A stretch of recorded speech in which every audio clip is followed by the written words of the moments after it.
마태복음 24장 23절에서 31절 말씀입니다. 우리 한 절씩 돌아가면서 읽겠습니다. 23절 제가 읽겠습니다.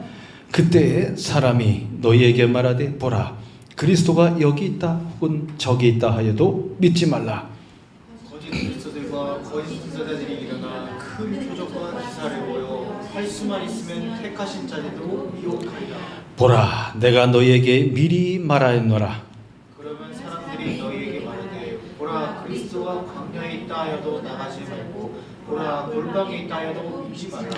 번개가 동편에서 나서 서편까지 번쩍임같이 인자의 임함도 그러하리라.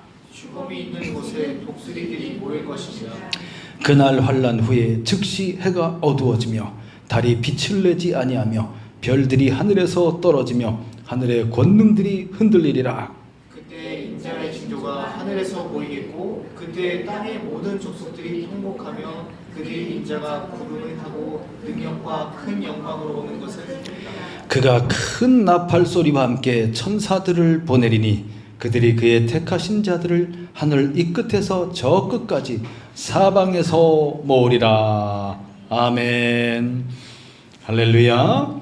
오늘 말씀은 그리스도의 지상 강림과 구원이라는 제목으로 말씀을 전하겠습니다. 네.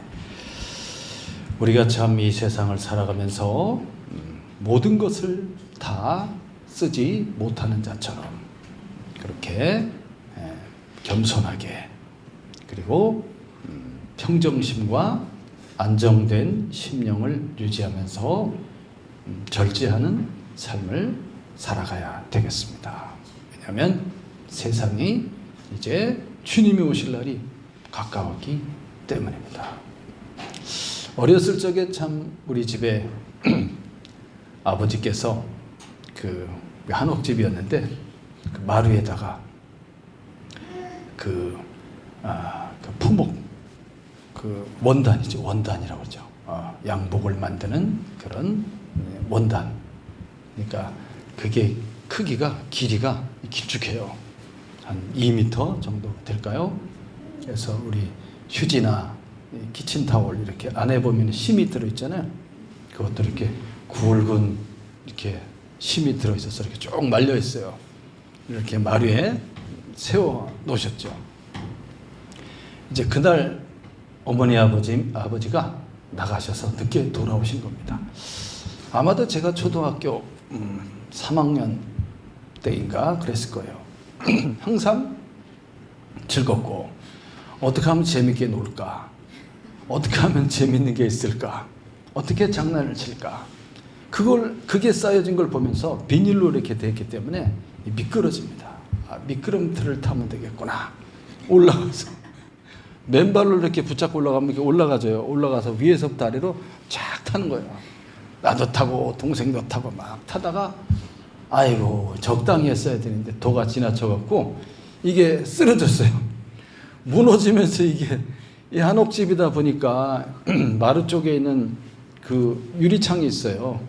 프레임이 나무로 돼 있고 중간에 유리가 있는 거기에 맞아갖고 그냥 유리가 깨진 거예요. 와장창 깨진 거예요. 큰일 났지 이제. 엄마 아빠 오시면 어떡하지? 그래서 어떻게 이제 바로 세워보려고 하는데 힘이 부족하니까 이게 안 돼. 세우다 떨어뜨려가지고 밑에 거 또 깨졌어. 그래가지고 이제 울다가 잠이 들었죠. 어머님 아버님이 돌아오셔서 혼내지는 않으셨어요. 야 이게 참 이렇게 이걸 가지고 이렇게 사고를 칠지는 몰랐던 거죠. 기상천외하게 이렇게 사고를 치고 적당히 해야 되는데 이제 엄마 아빠가 올 때가 됐지. 이제 여기서 멈춰야 되는데 그걸 못 한다는 거죠. 적당히 멈출 수 있어야 되고 우리의 이 삶의 자세도 너무 과도하게 몰입하고 어떤 것을 막 갖기 위해서 어떤 것을 추구하기 위해서 그냥 너무나 이 세상적인 것에 막 빠져들면 안 된다는 겁니다. 네, 우리의 이 마음 중심이 하나님께로 향하여져 있어야 되고 너무 어지러움과 복잡함 속에 하나님에 대한 그런 마음과 신앙을 잊어버리고 또는 잃어버리고 세상 속으로 확 빠져들어가면 안 되겠습니다. 죄와 불의와 불법을 멀리하고 그리스도 예수 안에서 거룩한 옷을 입은 우리들이 의와 진리를 따라서 하나님의 의를 따라서 거룩함과 선을 쫓아 달려가야 되겠습니다. 우리 예수님께서 마태복음 24장의 9, 9절절이 큰 그림을 그려주고 있습니다. 마지막 때에 어떤 일이 일어날 것이며 인자가 임할 때 어떤 징조가 있을 것인지에 대해서 말해주고 있습니다. 그래서 이제 다니엘서나 에스겔서나 요한계시록의 말씀들을 종합해서 보면은 마지막 때에 큰 환란이 온다는 것을 말해주고 있습니다.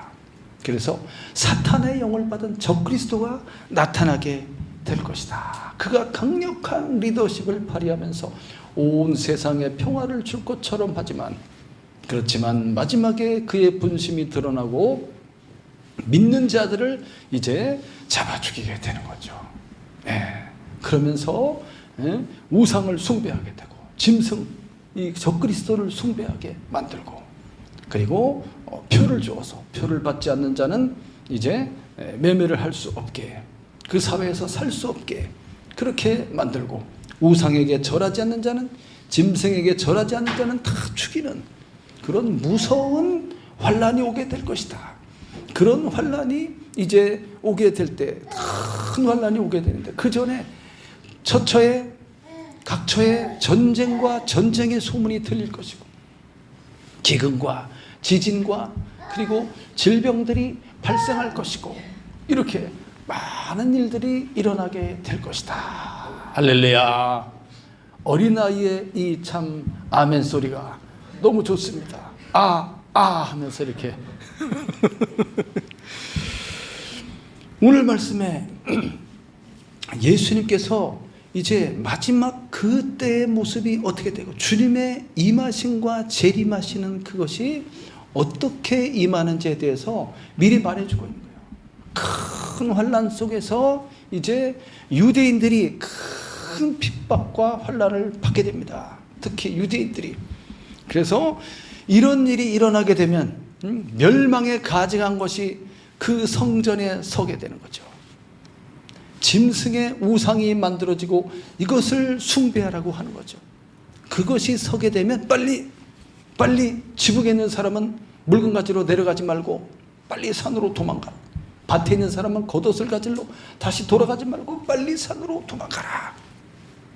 야, 어마어마한 환란이 닥치게 될 것이다. 이것을 말해주고 있습니다. 우리는 이것을 읽어보면서 요한계시록이나 이제 다니엘서나 에스겔서를 읽어보면서도 어느 시 어떠한 때에 이게 일어나고 이것이 어떤 일을 말하는지에 대해서 우리가 저도 수십 번 읽어보지만은 명확하게 이거다라고 확신을 못해요. 그만큼 이 예언의 말씀들이 앞으로 쫙 일어날 일에 대해서 보여주고 있습니다. 그것이 닥쳐오게 되면 이게 이것이구나를 알게 될 거예요. 지금은 약간 어렴풋하게 보고 있죠. 자, 23절 말씀에 그때라는 말은 뭐냐면 극심한 환란이 일어난다. 7년의 대환란이 일어날 것이다라고 말해주고 있습니다. 그 후반기 후 3년 반을 가리킵니다. 악한 사탄이 이 짐승에게 적그리스도에게 사탄의 영을 부어줌으로써 그가 42달에 일할 권세를 주었다고 이렇게 요한계시록에 말해주고 있습니다. 그때 큰 환란의 때 후 3년 반을 가리킵니다. 그때 무슨 일이 있다고 그랬습니까? 그리스도가 여기 있다 혹은 저기 있다. 이때는 벌써 이제 큰 환란이 닥치면서 사람들이 이제 숨어서 이렇게 신앙생활을 하고 있는 때예요. 여기에 그리스도가 나타났다. 저기에 그리스도가 왔다. 믿지 말라는 겁니다. 믿지 말라.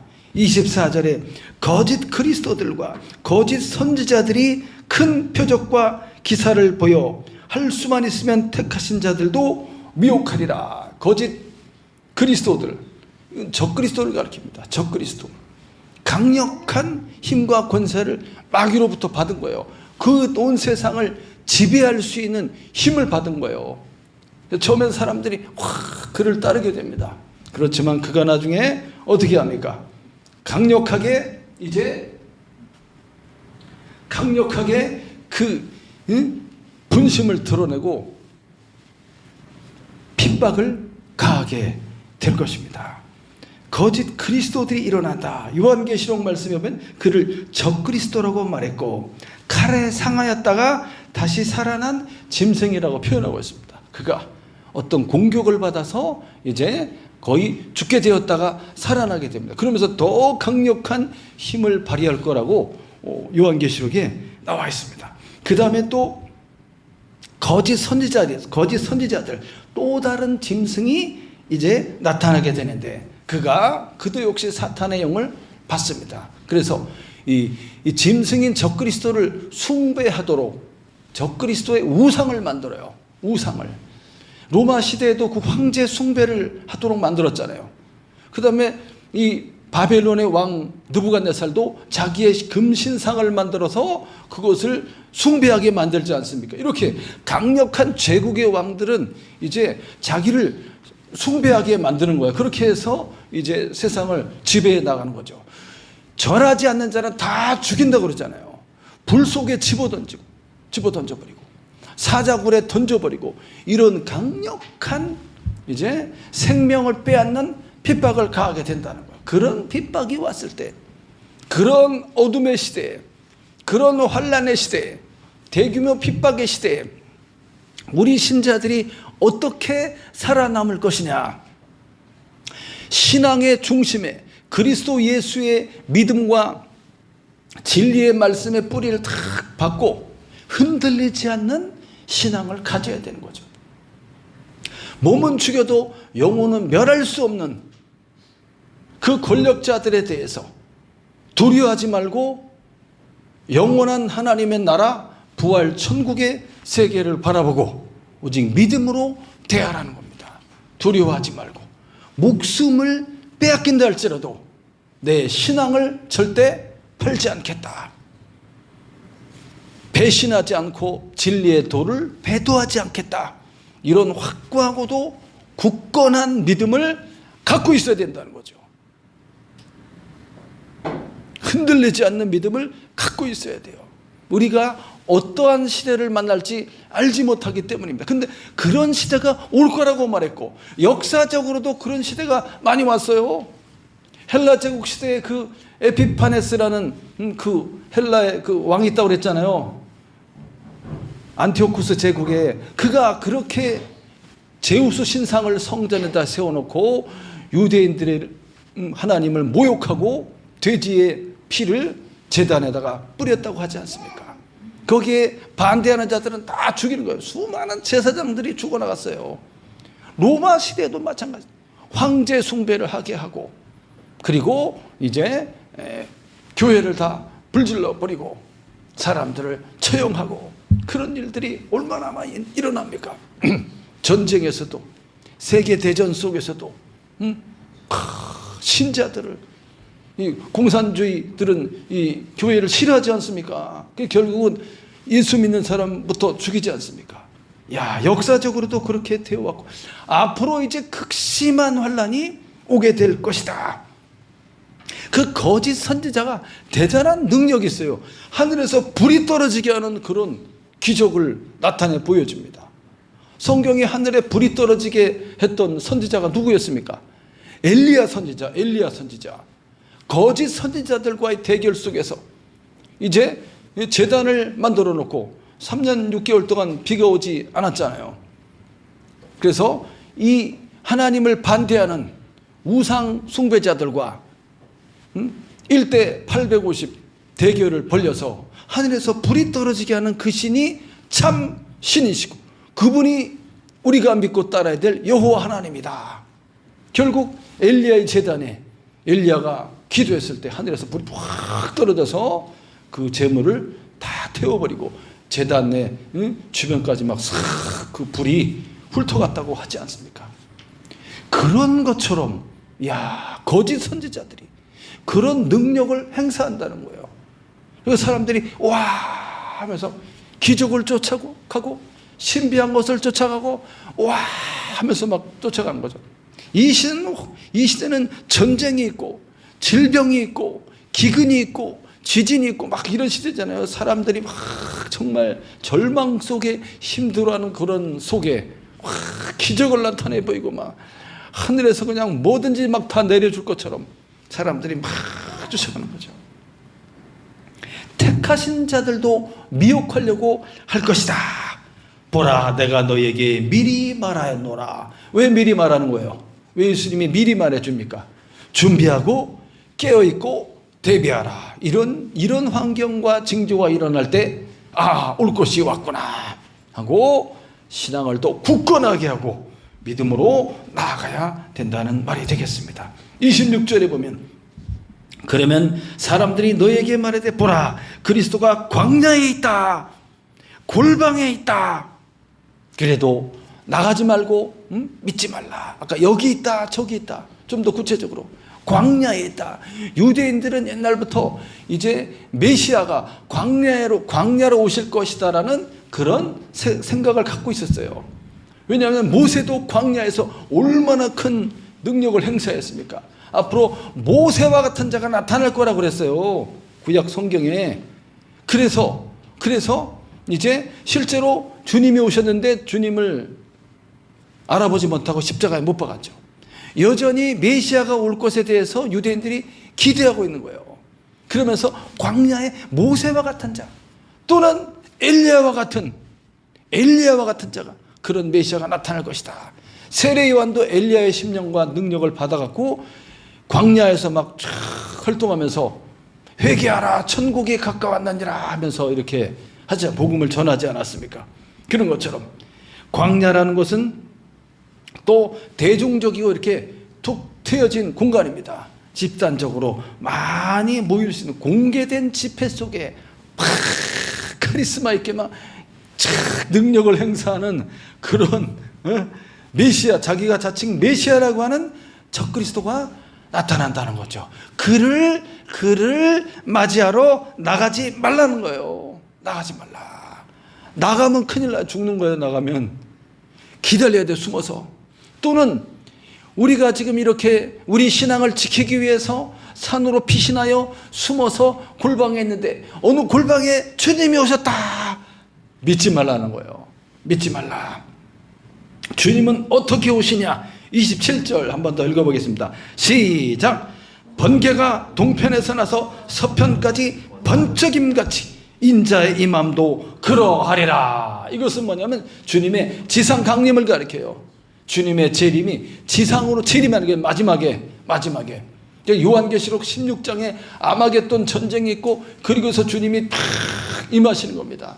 또 요한계시록 6장에 6개 인을 떼는 장면이 나오는데 마지막 6번째 인을 뗄 때 이와 같은 이 말씀이 똑같이 나와 있습니다. 요한계시록에도. 그래서 그리스도께서 재림하시는 모습인데 누가복음에도 나와 있죠. 누가복음에도 보면 번개가 하늘 아래 이쪽에서 번쩍이어서 하늘 아래 저쪽까지 비침같이 이렇게 번개가 쫙 쳐서 오는 것처럼 한번 그 장면 한번 볼까요?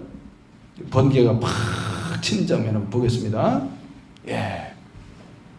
순간 번쩍하는 게 번쩍 섬광이 팍 빛나면서 불이 이렇게 번쩍하면 순식간에 쫙 이렇게 번개가 치죠. 번개가 이런 것처럼 주님이 이렇게 누구든지 볼 수 있게 모든 사람이 볼 수 있게 강력한 힘과 능력으로 오게 되는 것입니다.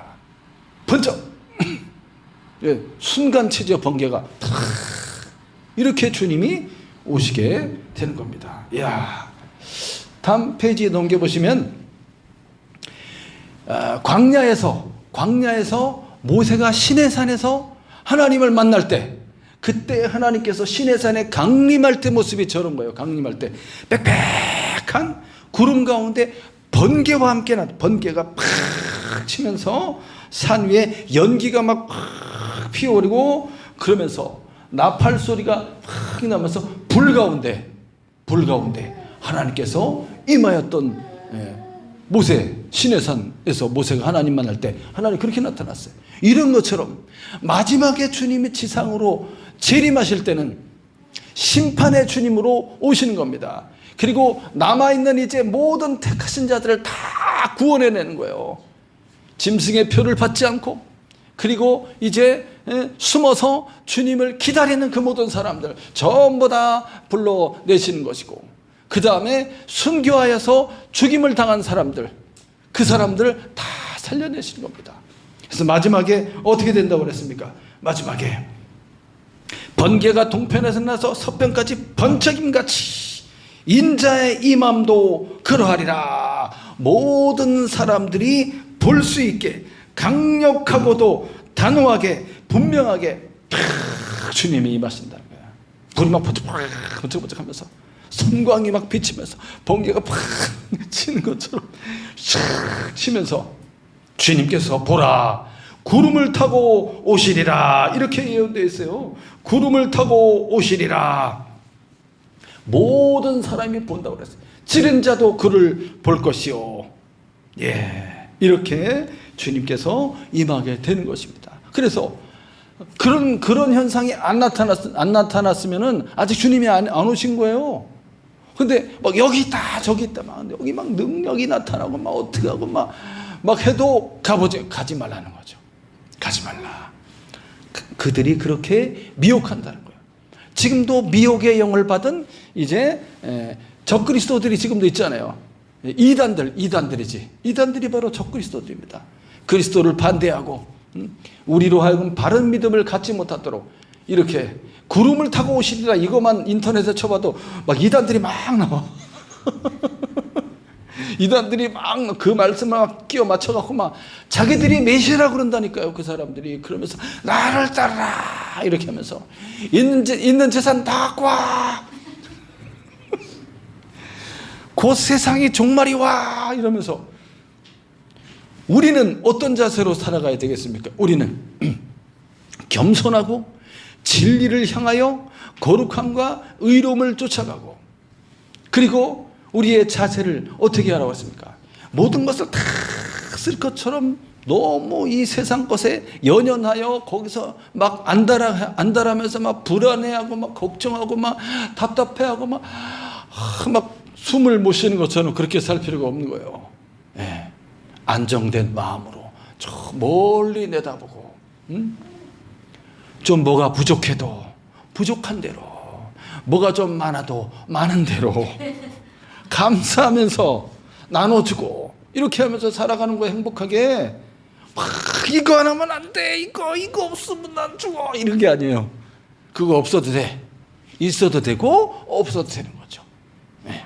그렇게 우리의 마음의 중심을 주님에게로부터 빼앗기지 않도록 그렇게 우리가 신앙생활을 하시면 되겠습니다. 28절에 죽음이 있는 곳에 독수리들이 모일 것이니라. 이 마지막 심판이 가까운 그때 어마어마한 이런 많은 사람들이 죽게 되는 그런 일이 일어난다는 거예요. 심판의 날이 가까웠을 때, 아마겟돈 전쟁이라든지 이런 것처럼 많은 사람들이 죽게 되는 거죠. 죽은 시체들에게 독수리들이 막 싹 이렇게 날르잖아요. 하늘에 독수리들이, 여기 누가 이렇게 죽어가면 하늘에 독수리들 나르다가 걔가 죽으면 싹 내려와서 뜯어먹잖아요. 그런 것처럼 많은 이제 죽음이 생기게 될 것이다.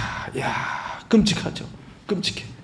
마지막 29절에 읽어보기 시작.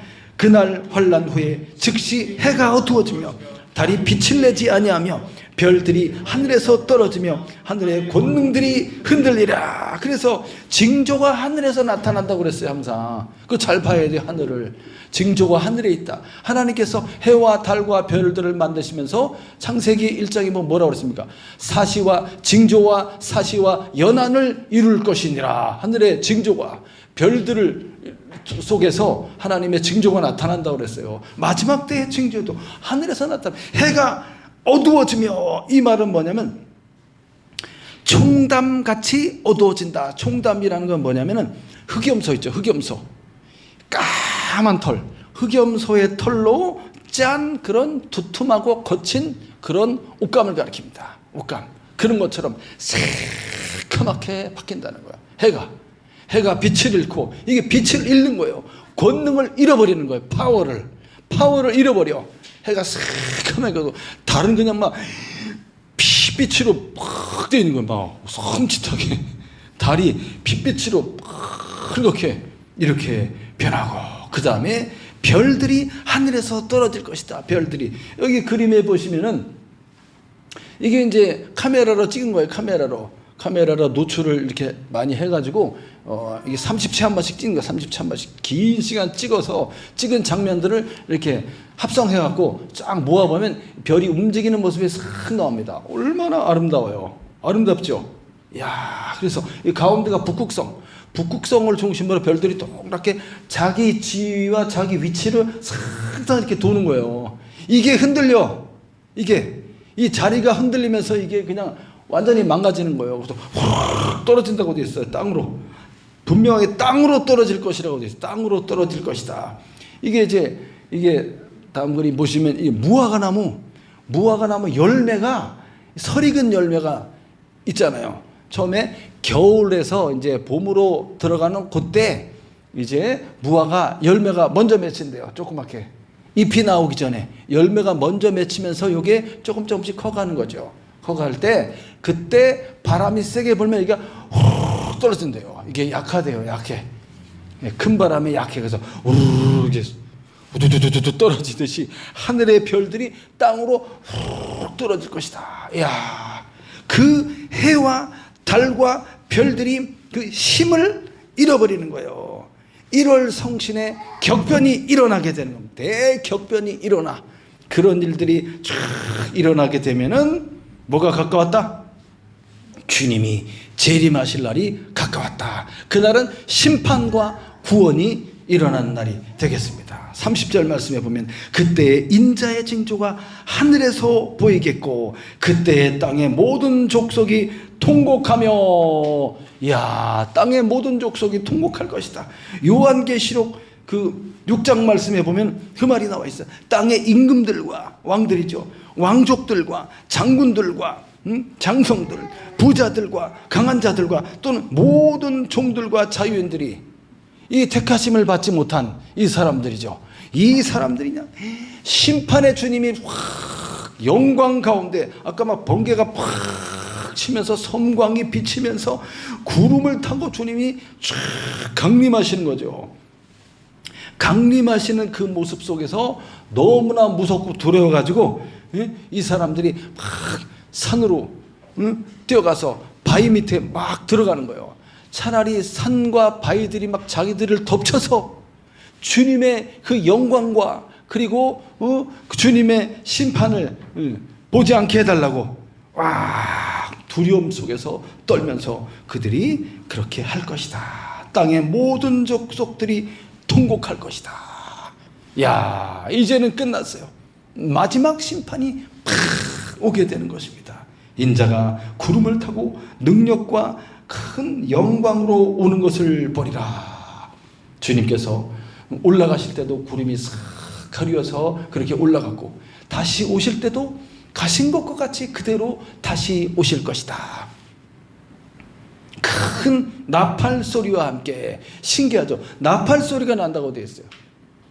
모세도 그 시내산에 올라갔을 때 하나님의 나팔 소리가 났다고 되어 있어요. 무슨 소리가 나팔 소리? 빰! 빰빰빰빰빰! 뭐 이런 소리인지 모르겠지만 나팔 소리가 큰 나팔 소리가 쫙 주님이 오실 때, 신랑이 오실 때, 하나님이 강림하실 때 나팔 소리가 난다니까요. 큰 나팔 소리가 얼마나 크게 나는지 깜짝 놀랄 그런 나팔 소리가 쫙 울려 퍼지면서 수많은 천사들을 보내서 흩어져 있는 이제 마지막 구원받을 이 마지막 남은 자들을 다 이제 구원해내는 거죠. 하늘 이 끝에서 저 끝까지 사방에서 모으리라. 택하심을 받은 이제 마지막 남은 유대인들이 회개하고 돌아오게 되고 이 표를 받지 않고 숨어서 살아있는 그 사람들이 다 이제 마지막 구원을 받게 될 것입니다. 할렐루야. 예. 이 날이 이제 언제인지 모르지만 우리 앞에 놓여 있습니다. 오늘 우리가 이 참 바쁘고 복잡하고 이제 모든 일을 AI가 할 것이며 직업들이 많이 사라질 것이며 일자리가 더 없어질 것이고 이제 이 경제 이 모든 이것이 어떻게 될 것인지 이 전쟁은 계속 어떤 일에 의해서 전쟁들이 일어날 것이고 이런 시대에 우리가 살아가고 있는 거죠. 오늘 젊은이들이 수백만 명이 지금 놀고 있다고 그러잖아요. 얼마지? 200만 명인가? 많은 청년들이 지금 직장을 구하지 못하고 일하고 싶어도 일자리가 없고 우리나라뿐만 아니라 전 세계적인 현상이지 않겠습니까? 이런 가운데 좀 어떻게 좀 이게 싹 풀려서 모든 경제니 모든 게 잘 풀려서 이게 모든 돈이 서로 잘 돌아서 이게 잘 될 수 없을까? 근데 자꾸 비관적인 그런 뉴스들이 계속 나오고 있는 상황이죠. 그것이 오래전부터 몇십 년 전부터 계속 그래 왔어요. 예. 앞으로도 계속 더 어려움이 있지 않을까. 그런 가운데 우리들은 하나님이 주신 것에 대해서 만족할 줄 알아야 돼요. 만족하고 감사할 줄 알고 그리고 마음에 이 여유를 좀 갖고 그리고 서로 사랑하고 서로 격려하고 모이기를 힘쓰고 이런 믿음의 자세를 잘 갖고 사랑하는 우리 성도들이 이렇게 함께 나와서 예배하고 함께 말씀을 나누고 서로 위해서 기도하고 너무나 아름답고 좋습니다. 우리의 신앙을 끝까지 잘 지켜가시기 바랍니다. 아멘. 끝까지 우리의 믿음을 굳건하게 붙들고 하나님의 말씀을 잘 귀 기울여서 말씀을 읽고 말씀 가운데 우리가 또 기도하고 우리의 이 영적인 이 파워를 성령의 충만으로 더 강력하게 하고 그렇게 이 세상을 잘 분별하면서 살아가시기를 예수님의 이름으로 축원합니다. 아멘. 기도하겠습니다. 할렐루야. 하나님 아버지 감사합니다.